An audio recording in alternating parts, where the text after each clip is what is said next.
Welcome everyone to Monday Match Analysis. I'm Gill Gross, and it is time for a preview of Wimbledon 2025. Never fails to sneak up. Just 3 weeks removed from an epic Roland Garros, it is time to get into that slam grind already.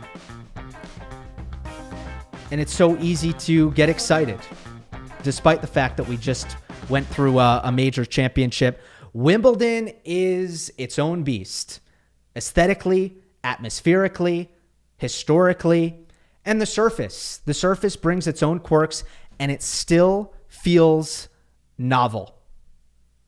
It still feels novel because unlike the other slams, other than maybe the Australian Open, which feels novel because we just hadn't watched much tennis in the lead up to the Australian Open, but Roland Garros has multiple dress rehearsals. The US Open has multiple dress rehearsals. Grass doesn't have that. We got to rely a little bit more on our own imagination, who we think is going to thrive on this surface and who we think will not. And by the way, although we know Wimbledon is not lightning quick like it used to be, it just isn't that fast. Despite that, it still has its quirks. It still has its quirks as a surface. Sorry, I'm trying to let somebody in who's trying to deliver a package. Excuse that disruption. The fact that it's difficult to move, the fact that the ball bounces low, the fact that it skids through, it still creates a unique set of circumstances. I find myself thinking about conditions more often when picking Wimbledon compared to picking the other three majors. That's just me. And I think that because the margins shrink, there are more holds of serve, you also get more variance as a result of that. I think that there are more lower-ranked players who have a chance to make some noise at Wimbledon. I think on a consistent basis, there's more opportunity for lower-ranked players at this slam compared to the others. And that also makes it exciting when you look at predicting the tournament before a single ball is struck. All right, before we get into the quarter by quarter, I also want to hit on a couple of withdrawals. Hubert Hurkacz out, still dealing with lingering effects from the knee injury that occurred over a year ago now. Hurkacz, unfortunately, had to pull the plug. Would have been dangerous on Wimbledon with his elite serving. Arthur Fils, he is not ready after the stress fracture that he suffered at Roland Garros. No surprise, given the fact that that injury usually takes a few months to heal. Casper Ruud is out. Ruud also with a knee injury. Maybe could have been ready to play at Wimbledon. Maybe, given the fact that I've seen him on court training. But for Casper, it's a more complicated calculation because there's no reason for Ruud to show up on his least favorite surface at, less than 100%. Probably feels like the upside just isn't quite there. So Ruud will not play Wimbledon. Sebastian Korda is also out. Another injury for the American, unfortunately. I like to go through the withdrawals. I just think they're relevant. They add to the fuller picture. But without further ado, let's get into the quarter by quarter. I'll give you a dark horse. That is an unseeded player who I think might make a run. An upset alert. That is a seeded player who I think might lose early. An early popcorn match. It is a first-round match that I will certainly be watching, and I don't think you should miss it. And then, of course, quarterfinal predictions and final weekend predictions. The number one seed is Jannik Sinner. Top seeds Sinner, Musetti, Shelton, Paul, Humbert, Dimitrov, Shapovalov, Nakashima. A lot of guys in here who like the grass. A lot of top seeds. I think it's potentially Nakashima's best conditions with his elite spot serving. Ideal conditions for Hugo Humbert with his short compact strokes, his redirecting, his accurate attacking, his baseline hugging, his slice serve. I think this could be Tommy Paul's best surface. His backhand is built for it. A great returner, great net rusher, needs a little bit of help offensively. Biggest career title was Queens last year.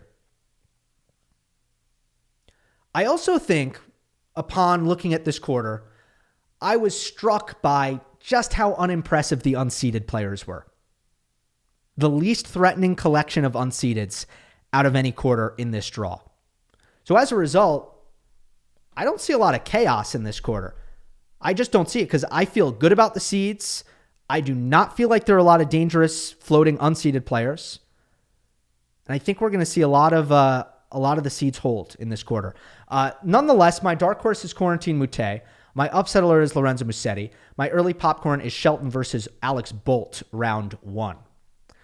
Moutet has been putting some wins on the board week in and week out over the course of this grass court season. He's got an impressive win over Taylor Fritz. He's beaten Arthur Rinderknecht. He's beaten Lerner Tien. Grass is now his best surface by win percentage, which seems surprising for a guy who is so reliant on his defensive capabilities. According to Tennis Insights, the most defensive player in 2024.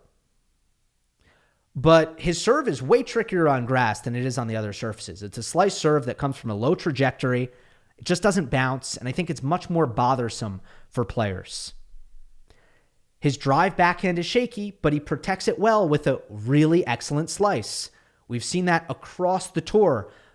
Your Dan Evanses, your Matteo Berrettinis of the world, your Marton Fucevic's of the world.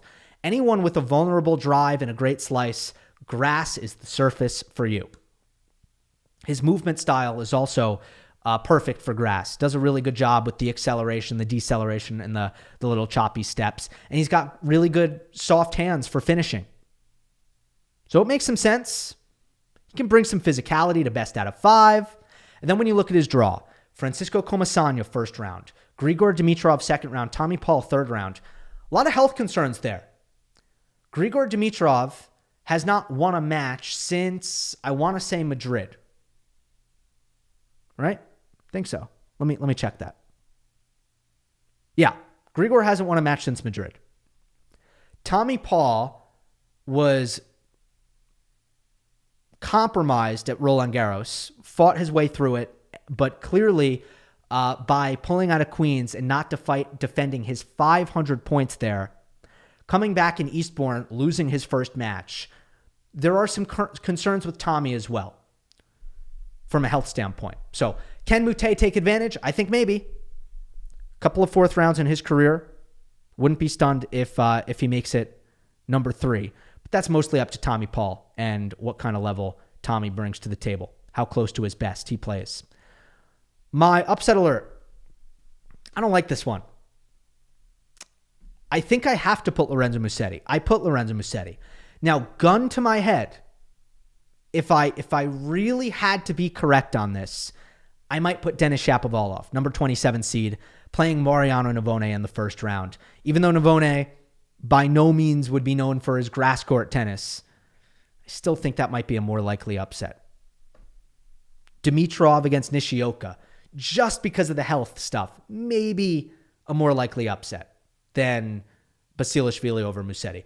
But those just wouldn't feel as significant. I think the one significant upset that we should have our eyes on would be this first round match, Basilashvili, a former world number 16 who's qualified for all 3 slams this year and has 5 ATP titles. Now, most of these peaks were, pre-2023. It's been a little while, but still, the guy hits as big off the ground as anybody. Probably has the biggest backhand in the world. That might be Elmer Moeller these days, but Basilashvili's right up there, and he can be pretty uncomfortable to play against for that reason. And speaking of uncomfortable, Musetti hasn't played the grass lead-ins at all this year, which I like the move. I think it was wise, give his body a little bit of rest. It was a long and tough clay court season, but it just might make that opening round a bit scarier for Musetti. Now, I think Lorenzo's going to win. I think he'll be fine. The key is that he plays fast, because Basilashvili is very rushable, but if you give him time on the ball, he becomes a nuclear reactor off the ground. That's what Musetti needs to try to avoid. And Musetti, he might need to be a little bit careful with his backhand slice, which he loves to use on the grass, but it might be better to, again, try to play with a little more speed at times against Basilashvili. Could be wrong. Maybe the slice will actually bother Nicholas. That's also possible. We'll see. Yeah, I think Musetti will be fine, but I also think it's just one to watch. Early popcorn. Alex Boltz, Aussie lefty grass court specialist. There are two things he does really well. Serve, net rushing. Like, that's what Bolt does. You get him in a baseline rally, Ben Shelton will expose him with ease.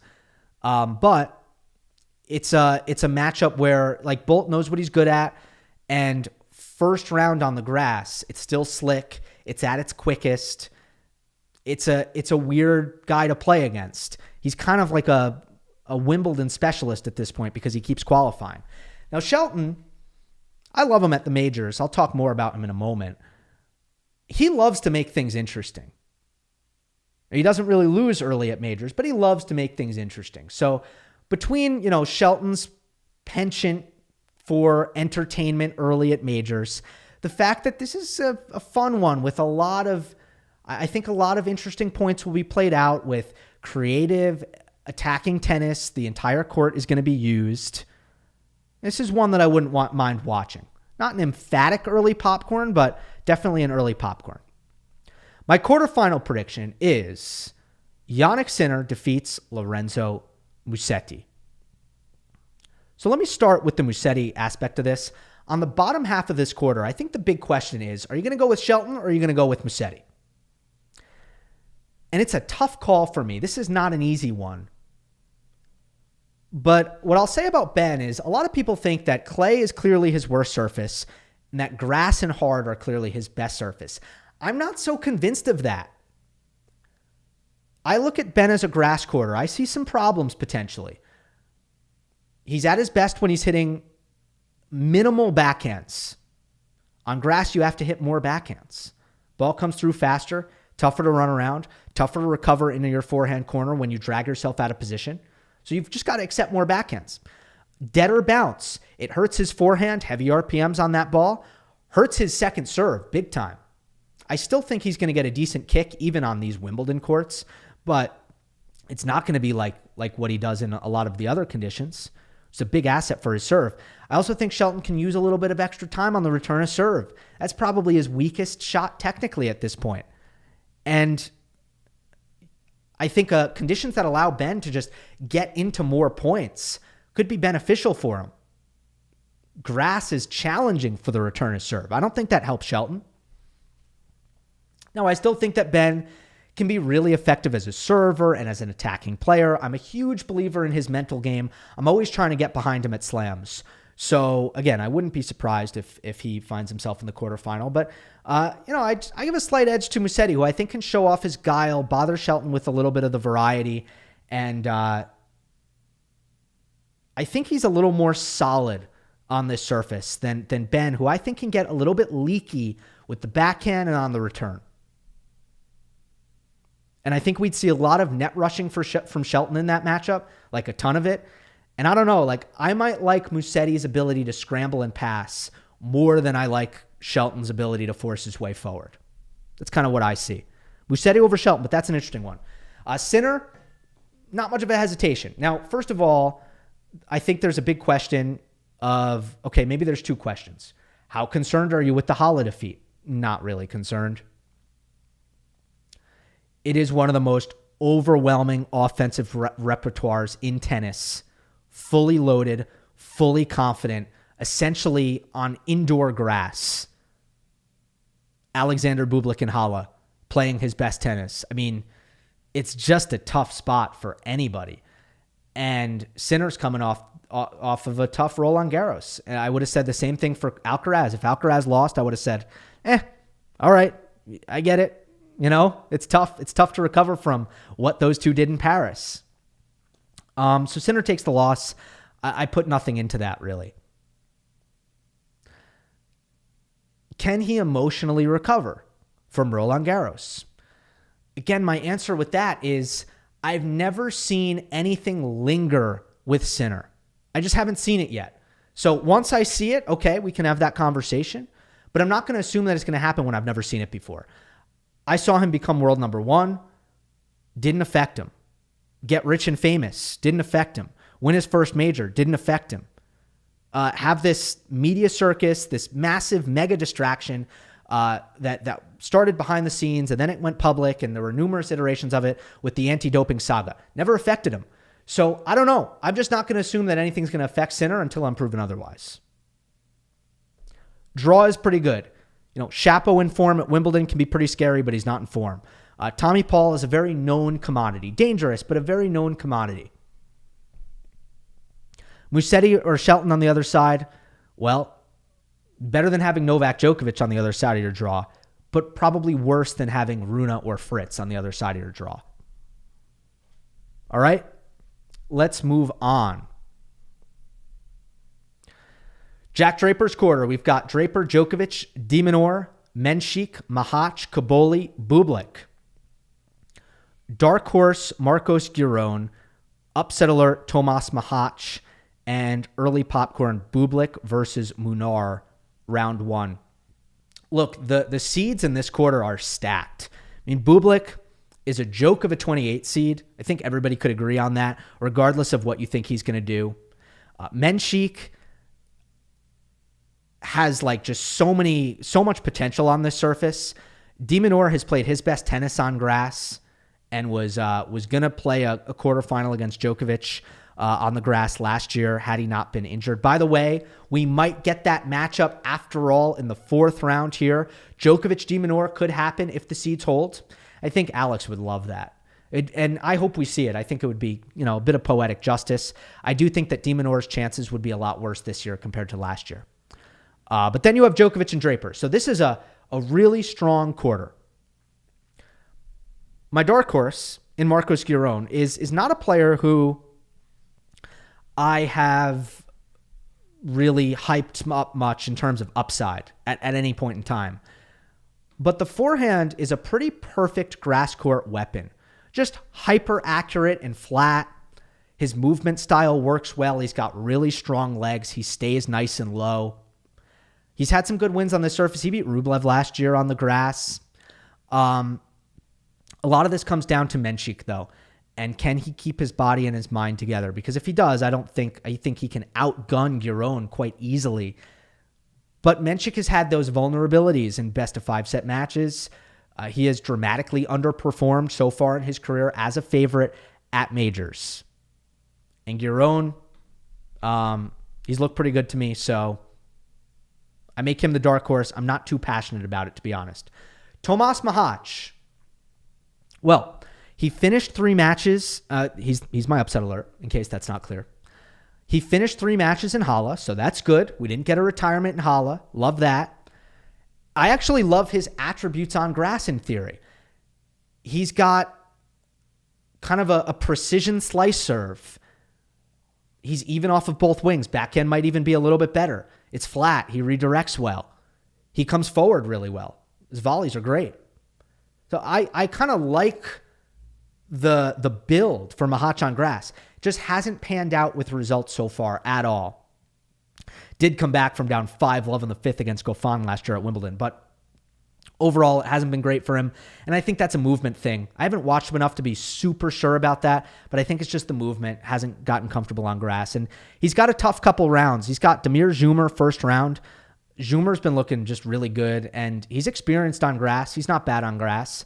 Kontan Ali, second round. Big serve, huge off the ground, just an all-offense guy. So two very different opponents, but 2 opponents who I think are threatening. And I don't know if Mahach gets through those guys.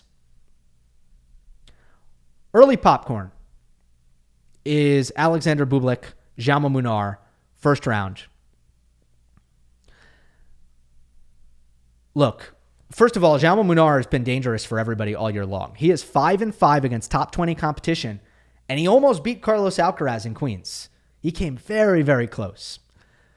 So he's still very consistent off the ground, but he's added more juice. He's willing to step further inside the court, to go down the line more often, to flatten out more often, come forward a little bit more often. Munar always volleyed well. He's just finding himself in better positions to actually use that transition game.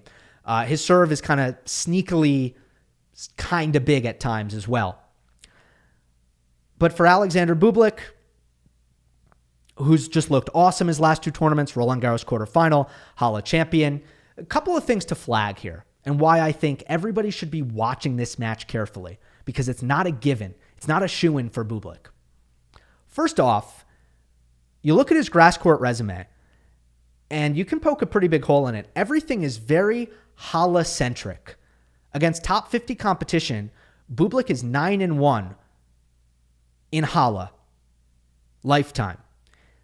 Grass court matches outside of Halle against top 50 competition, he's like 3-9, something like that. Do I have that up specifically? It's not good. Bad record. I think he's 3-9.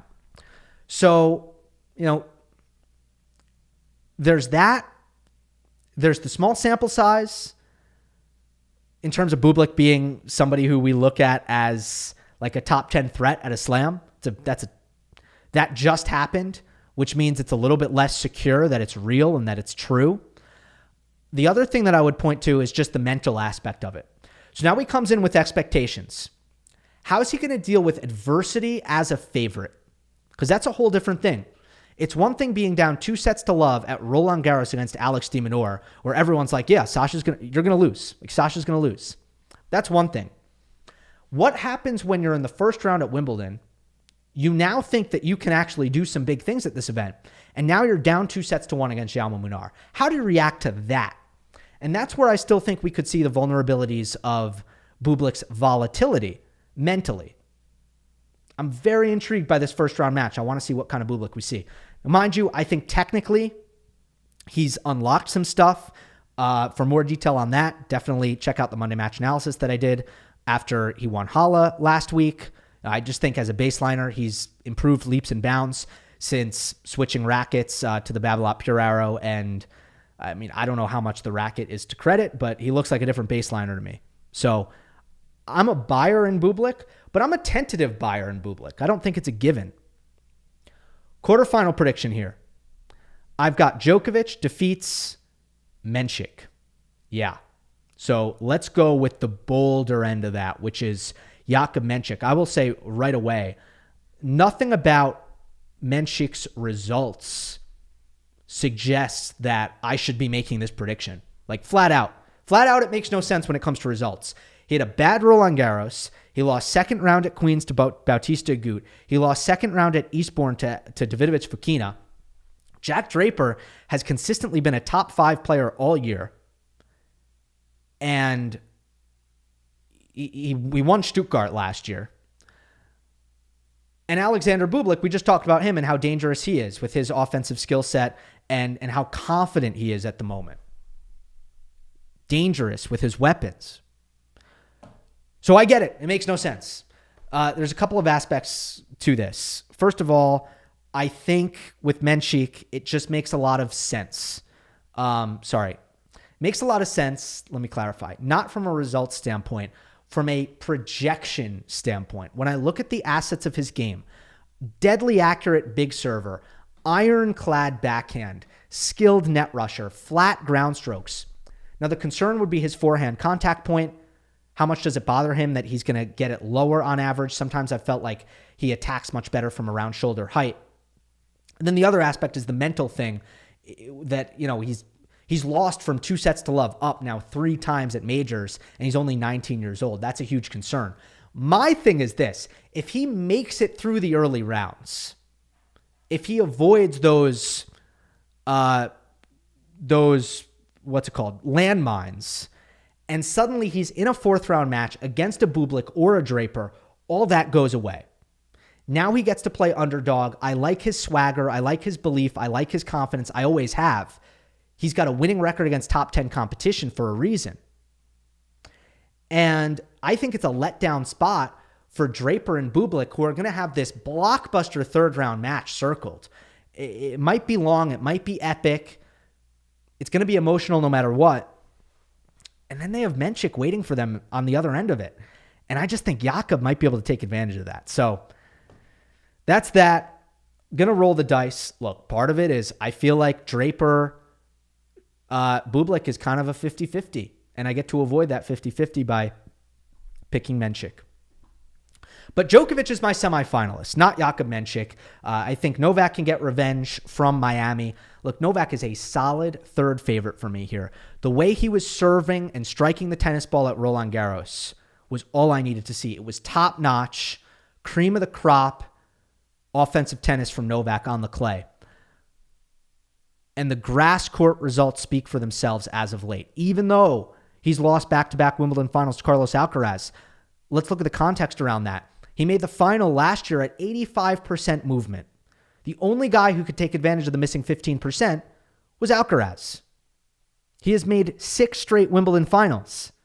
His spot serving is such an asset, one of the most accurate servers in the world at this point. His backhand strength is accentuated. He's so good at using his forehand as a weapon these days. His balance when he moves into the corners preserves his movement really well. He feels so liberated moving hard into corners and playing well at end range. He's become such a lethal finisher. So look, the skills carry Novak. I think he's clearly lost a little bit in the legs. He's lost mental consistency. He's lost physical consistency, certainly outside the slams. Physical consistency, you could argue, even at the slams. But the skills are still peak. They are still at the top of the sport. And skills rule at Wimbledon when offensive tennis and precision attacking tennis is going to be rewarded to the extent that it is at Wimbledon. So at Roland Garros, I felt that Sinner and Alcaraz, there was a gap between them and everybody else. But then I think it got very muddy after that. You could have a pretty good debate about who would come in at number 3. I don't think it's like that for RG. I think there is a solid third favorite in Novak Djokovic. All right, Alexander Zverev's quarter. We've got Taylor Fritz, Daniil Medvedev, Cerundolo, Khachanov, Popyrin, Davidovich Fokina, and Berrettini. My dark horse here is Gabriel Diallo. My upset alert, Alexander Zverev. Early popcorn is a little 5-set hunting, couple matches that I think can go 5. We'll get to them in a moment. By the way, I'm saying Gabriel Diallo because Mike Cation, my friend Mike Cation, legendary commentator of the Challenger Tour, has spoken to him, and apparently it's Gabriel. But I'm afraid most commentators are going to go with Gabriel. And as a result, if I'm the only person saying Gabriel, I might go to Gabriel. We'll have to see what happens. Do I want to say anything about this quarter as a whole? This is the quarter of opportunity. There's no doubt about it. Zverev has never made a Wimbledon quarterfinal. Taylor Fritz is outside the top 15 in the race. Daniil Medvedev, I think 15th in the race on the dot. Cerundolo, this isn't clay.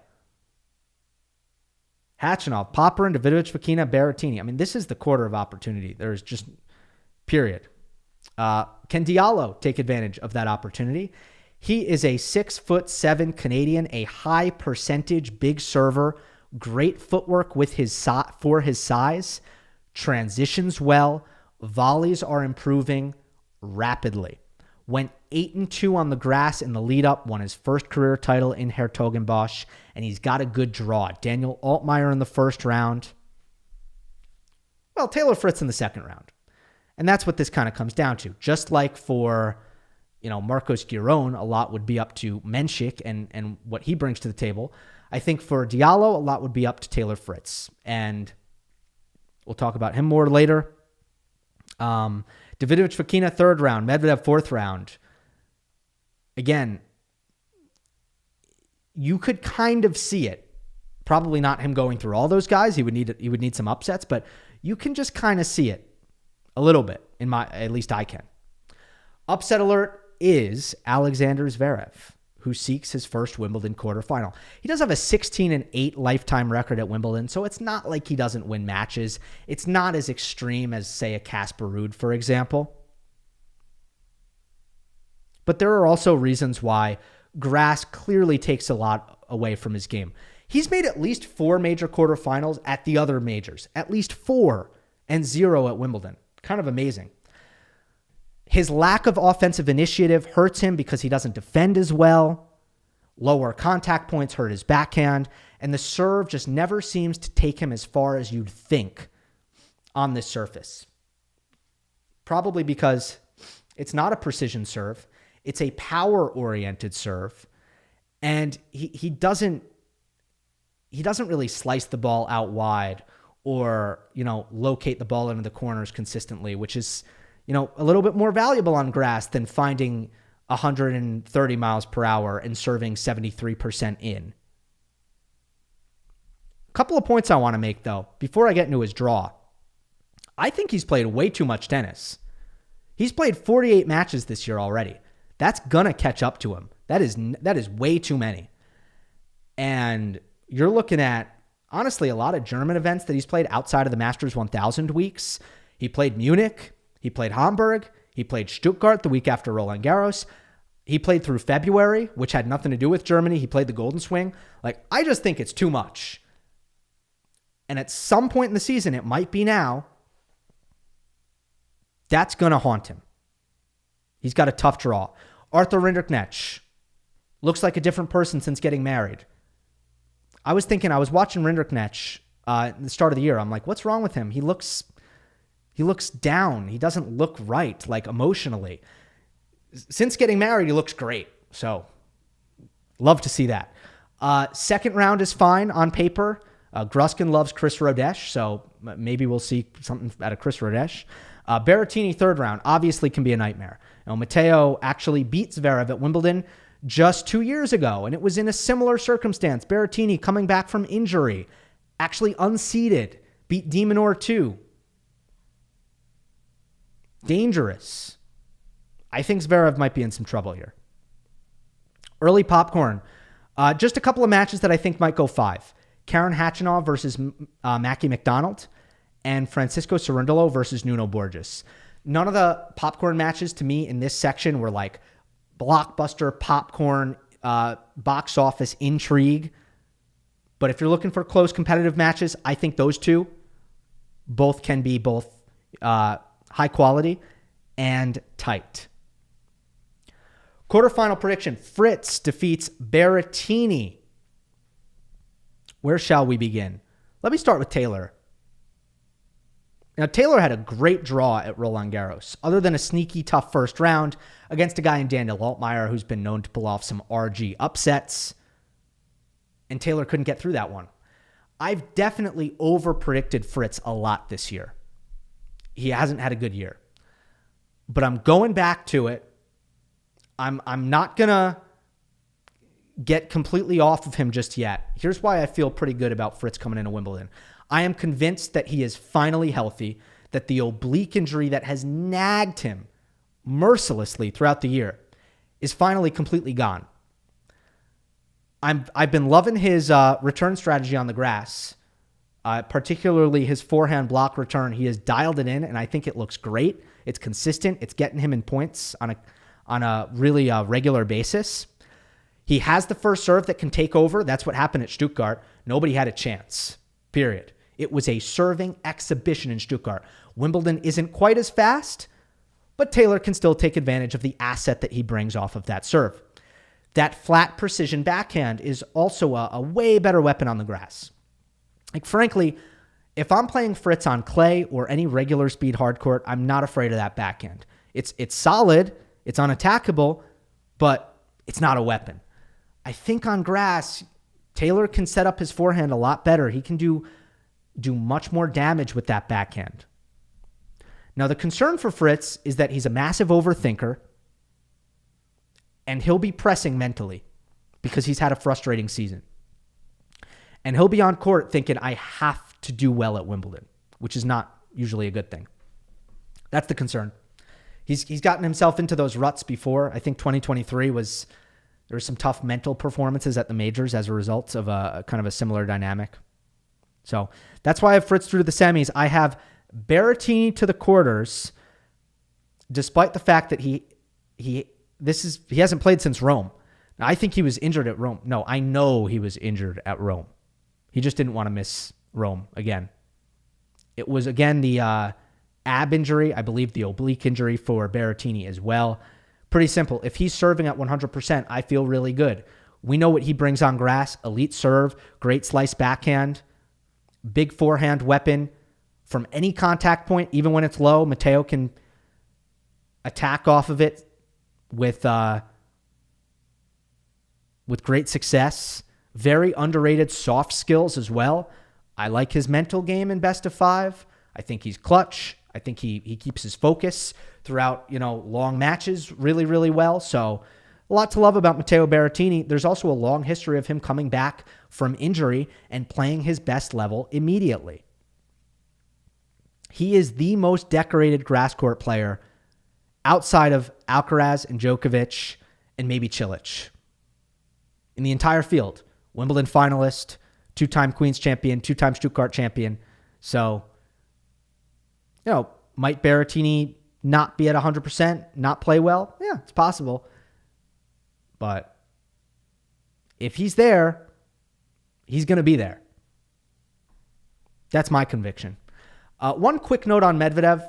I don't want to go long on this, but let me just say that the run to the final in Halle just didn't convince me of anything. I still think that his return and his defense has always taken a hit on the grass. He needs his offense to make up for it in theory, but his confidence off the ground right now is just way too fickle. His serve can be good when he's locating. He's having a really accurate day, but that percentage is inconsistent and the second is vulnerable. So I just don't trust Medvedev right now, even though he just made his first final in a long time in Halle. Let's go now to the last one, Carlos Alcaraz's quarter. Alcaraz, Rune, Tiafoe, Rublev, Lehechka, Tsitsipas, and FAA. This quarter is really interesting. I think there are a lot of vulnerable seeds in here, to be honest, but I think the unseeded players are unreal. That is why my dark horse is too many. My upset alert is Holger Rune. Early popcorn, Fonseca versus Fernley, round 1. I had trouble picking a dark horse here because it's just an embarrassment of riches. And I won't completely cop out. I'll tell you which one I like the best. But I'm looking at Nicolas Jarry. I'm looking at Lerner Tien, Nishesh Basavaretti, Jacob Fernley, Joao Fonseca, Jensen Brooksby, Zizou Bergs, Jan Lennard Struff, Cam Norrie, Mattia Bellucci, who, by the way, has no results, but I just really like him a lot on grass, so I got to throw him in there. Bautista Agut, Lloyd Harris, and then a couple of grass court specialists. How about Adrian Manarino, Christopher O'Connell, James Duckworth? So many of these unseeded guys, you look at them and you go, oh, all right, that's either somebody who loves the grass or somebody who's more generally dangerous. I think my favorite here is Lerner Tien. I see a lot of young Manarino in Lerner. Just such a terrifically consistent, precision-oriented player. Flat backhand, maneuvers the ball around the court. Stays very unattackable, especially when he has the benefit of a low bounce. And again, very accurate. Even on the serve, it's not just off the ground. The serve is all about accuracy, but he will hit his spots and mix up his locations in a way where, even though he's underpowered as a server, I think on a grass court, he can get plenty out of that delivery. And one thing you'll notice as we move to my upset alert, Holger Rune, is a lot of these dangerous unseeded players are concentrated in Holger's area of the draw. And that's the biggest reason why I have Holger on upset alert. Nicolas Jarry, who's come through qualifying and has massive weapons. Hasn't played all that well over the course of the last year, which is why he needs to go through qualifying. But massive weapons, 3 wins under his belt. Wouldn't want to play him. The winner of Tien Basavaretti, I think it's going to be Lerner Tien. That's a tough test for Rune. That's a guy who's not going to give him anything. He's going to force Holger to play well. And in the third round, man, I don't know who it's going to be, because there is an intriguing foursome here. Fernley's going to play Fonseca. Griekspoor is going to play Brooksby. Whoever comes out of that little section will be Rune's third round opponent. Holger's going to need to be very sharp every match. And isn't that ultimately what the issue is? I mean, at Roland Garros, I thought Holger looked freaking awesome against Emilio Nava, and then just looked awful against Alice in the next match. That's the problem, right? Rune has played 13 slam matches in the last year. 13 matches. How many times do you think he's won in straight sets? Twice. 2 times in 13 matches. A top player needs to do better than that. And by the way, the RBA match in Queens, that was a little concerning. You play a 3-set match against Bautista Agut. You don't generate 1 break point. You face 14 of them. I mean, he got outplayed very thoroughly by RBA. Not really what you're looking for. The other one I want to flag, Duckworth versus Felix. I think Duckworth might win that. So let's go to popcorn. Fernley versus Fonseca. Isn't this all about the atmosphere? Like, this is a spectacle of atmosphere. Joao Fonseca and the raucous support that he brings takes on Wimbledon. I don't know what, against a British player, no less. I mean, what is that going to look like? Look, Fonseca is an electric player unto himself in terms of the style and the shot making, but a part of it is also the atmosphere that he brings from week to week to week, event to event to event. And this one should be good. This one should be interesting. Fonseca's played Fernley twice this year, one in Canberra, one at Indian Wells. Both times Fonseca has won rather easily. However, the grass will help Fernley. Fernley's very compact off of both wings, does a better job of taking time away than Fonseca at this stage. And ultimately, that's the main thing I look at. It's just on one end, you have hyper compact ground strokes. And then Fonseca can still be, pretty long, and it can take him a while. Not just the swing, also how long it takes Fonseca to organize his feet.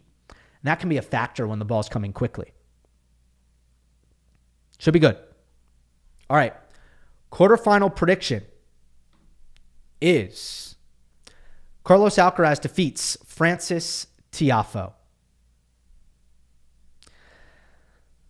Where to begin? I'm pretty confident on this one. This one, I don't know. Didn't really think about picking anything else. Alcaraz over Tiafoe. Felt good to me. Let's talk about Frances first. Made the 3rd round of Wimbledon last year and had Alcaraz in some real trouble.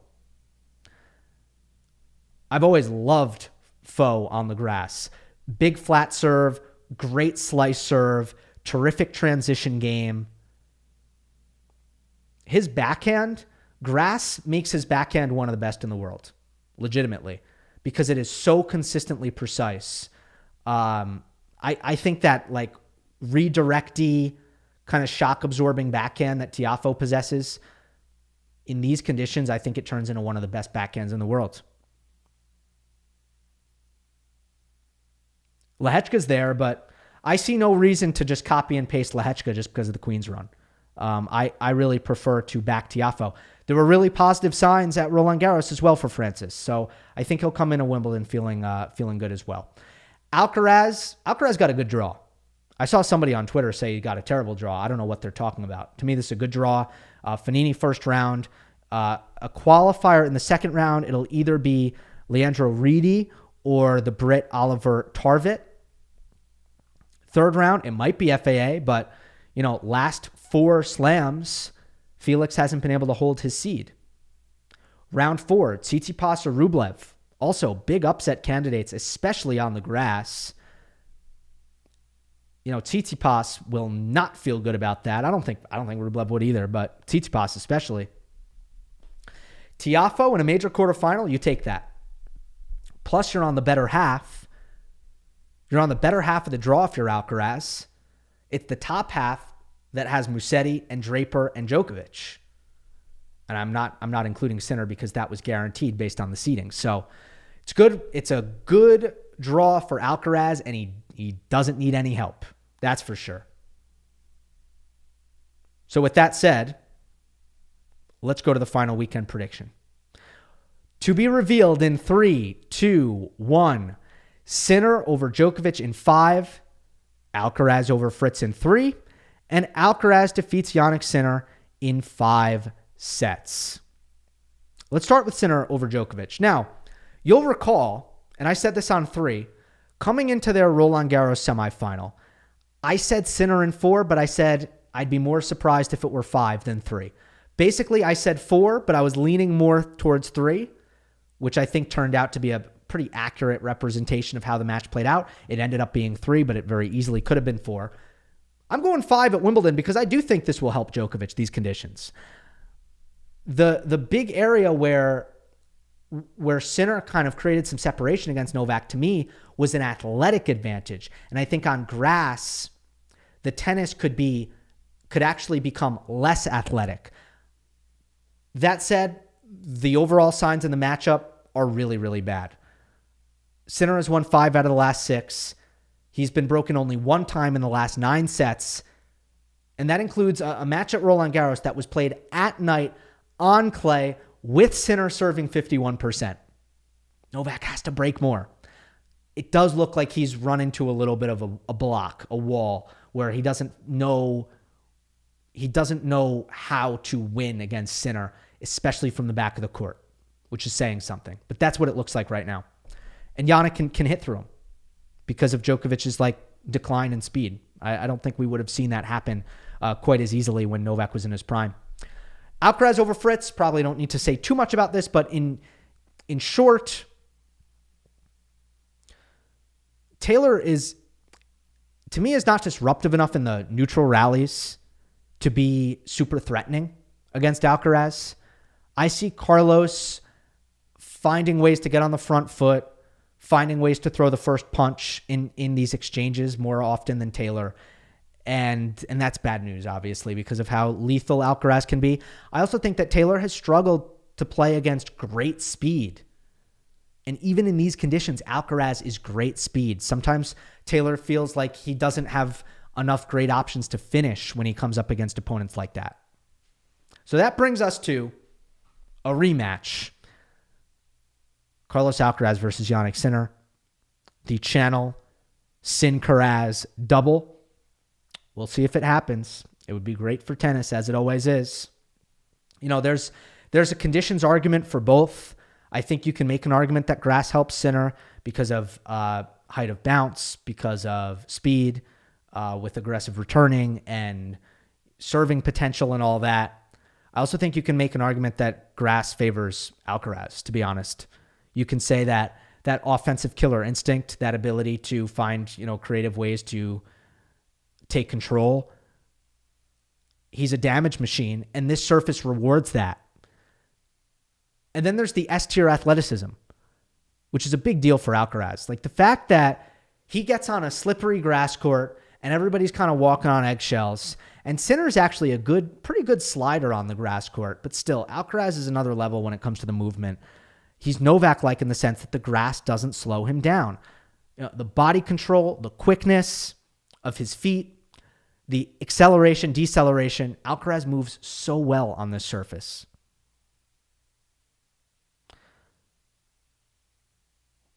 Here's my net. I want to qualify my pick with this one statement. Sinner and Alcaraz are way too close in level for the same guy to keep winning. Sorry. They are very similar in level. That much is very clear. It's been a lot about the big points. It's been a lot about the high leverage, the clutch situations, and Alcaraz keeps winning. That will come to an end. Like the reaction when Hugh Clark said that he favored Sinner, that was unreasonable to me because these players are so close. I assure you the same player is not going to continue to win every time. It's just not going to happen. That said, Alcaraz as back-to-back champion coming in on an 18-match winning streak, impossible to argue against that. It is undeniable dominance and confidence for Alcaraz, whose decision-making has sharpened, whose focus has sharpened, whose serve has seemingly improved based on queens. Ultimately, I think Sinner is going to need a hard court to turn this head-to-head around once and for all, and this is not a hard court. The best argument against Alcaraz probably is that it's just insanely difficult to win back-to-back channel doubles. But is that really an argument at all? That is the question I will leave you with. Can't wait for Wimbledon coverage. We'll do power rankings on Sunday. Hope you enjoyed. Don't forget to subscribe. I'll see you next time.